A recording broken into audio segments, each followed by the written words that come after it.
Hello बच्चों। हमारा प्रश्न है, एक धातु M क्षार जैसे NaOH व KOH के साथ क्रिया करके एक गैस N निर्मित करती है। वही गैस तब बनती है जब धातु तनु सल्फ्यूरिक अम्ल के साथ क्रिया करती है। गैस N उच्च ताप व दाब पर मेथेनॉल निर्मित करने के लिए अन्य विषाक्त गैस P के साथ क्रिया करती है। N सहसंयोजी हाइड्राइडों को निर्मित करने के लिए धातु जैसे Q के साथ क्रिया करती है। तो MnPQ क्रमशः हैं। चार ऑप्शन है हमारे पास, क्या होगा सही उत्तर हमें देना है। चलिए समझते हैं इस प्रश्न को। तो इस प्रश्न की अगर मुख्य अवधारणा की बात की जाए तो मुख्य अवधारणा में हमें यह सीखना है कि जो धातु होता है वो सामान्यतः धातु सामान्यतः क्षार से क्रिया नहीं करता, क्षार से क्रिया नहीं करता है। ठीक है। लेकिन लेकिन कुछ धातु जैसे Zn, Al, Sn क्षार से क्रिया कर सकते हैं। ठीक है। तो ऑप्शन आप देखें, यहाँ पे Zn अवेलेबल है, Al अवेलेबल है, Na और Mg। Na और Mg तो क्षार से अभिक्रिया नहीं करता है, क्योंकि M क्या है, M शुरुआत में बताना है। तो Na और Mg क्षार से रिएक्शन नहीं कर सकता है, तो ये तो गलत हो जाएगा। अब ऑप्शन ए और बी में हमें समझना है। जैसे मान लो Zn है, ये NaOH से रिएक्ट करता है तो ये सोडियम जिंकेट बनाता है। ठीक है, Na2ZnO2। ठीक है, ये सोडियम जिंकेट बनाता है, साथ ही साथ हाइड्रोजन गैस रिलीज करता है। ठीक है, तो ये हमारा हो गया धातु M। ठीक है, और ये क्षार हो गया, क्षार के साथ रिएक्शन करके कोई गैस N निर्मित करता है। ये हमारा N क्या हो गया, हाइड्रोजन गैस हो गया N। अब बोल रहा है वही गैस तब बनती है जब धातु तनु सल्फ्यूरिक अम्ल के साथ क्रिया करता है।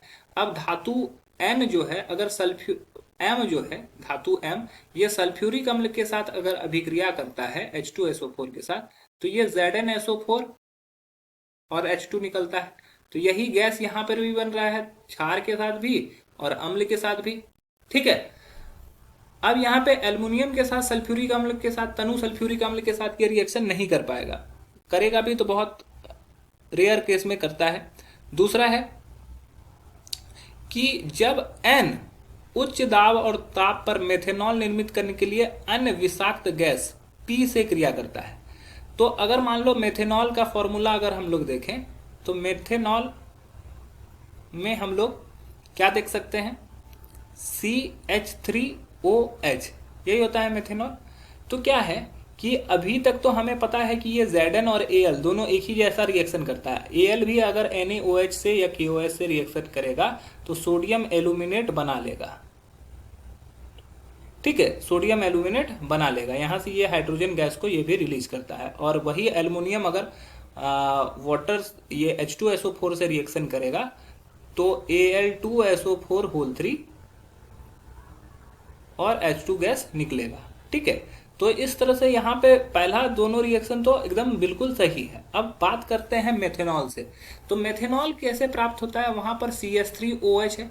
तो यहाँ पर क्या होगा, ये रिएक्शन जो होता है H2 का जब रिएक्शन CO से करवाते हैं, कार्बन मोनोऑक्साइड से, तो यहाँ पे अपचयन होता है और अपचयन होने के फलस्वरूप ये CH3OH में कन्वर्ट हो जाता है। यहाँ पे क्या होता है, अपचयन होता है। तो ये हमारा जो CO हो गया वो मेथेनॉल, ये P हो गया। ठीक है, यहां पे उच्च दाब और ताप होना चाहिए, उच्च दाब एवं ताप। तो P हमारा क्या हो गया, P हमारा हो गया CO, P हमारा CO हो गया। बोला N सहसंयोजी हाइड्राइडों का निर्माण के लिए धातु जैसे Q के साथ क्रिया करता है। अब क्या होता है कि ये सोडियम क्या होता है, सोडियम रिएक्ट करता है हाइड्रोजन से। अगर सोडियम हाइड्रोजन से रिएक्ट करेगा तो यहां पर ये NaH बना लेगा, हाइड्राइड बना लेगा। यहाँ पे कैल्शियम भी रिएक्ट कर सकता है, एल्युमिनियम भी रिएक्ट कर सकता है हाइड्रोजन से, और यहाँ पर B दिया गया तो जो कि हाइड्रोजन से रिएक्ट करने में BH3 बनाएगा, हाइड्राइड बनाएगा। ठीक है, ये क्या है, B हाइड्राइड बनाएगा। B भी अगर रिएक्शन करेगा हाइड्रोजन से ये हाइड्राइड बना लेगा इस तरह से। तो बोला है सहसंयोजिक हाइड्राइडों को निर्मित करने के लिए धातु जैसे Q से के साथ भी क्रिया करती है। तो ये हमारा इस तरह से हो गया। तो हमारा जो ये हो हमारा ये हाइड्राइड बना रहा है, ये भी हाइड्राइड बना रहा है, ये हमारा क्यूब हो सकता है। लेकिन यहाँ पे सबसे इंपॉर्टेंट क्या है कि एल्युमिनियम वाला, ये ऑप्शन ए और ऑप्शन बी में सभी चीजें सही है, लेकिन ये CO और H2S ये अलग अलग दिया हुआ है। तो अगर मिथेनॉल बनाना है तो वो मिथेनॉल बनाने के लिए CO का ही इस्तेमाल करता है। तो ऑप्शन ए हमारा सही हो जाएगा, ऑप्शन बी गलत हो जाएगा। आशा है ये प्रश्न आपको समझ में आया होगा। धन्यवाद।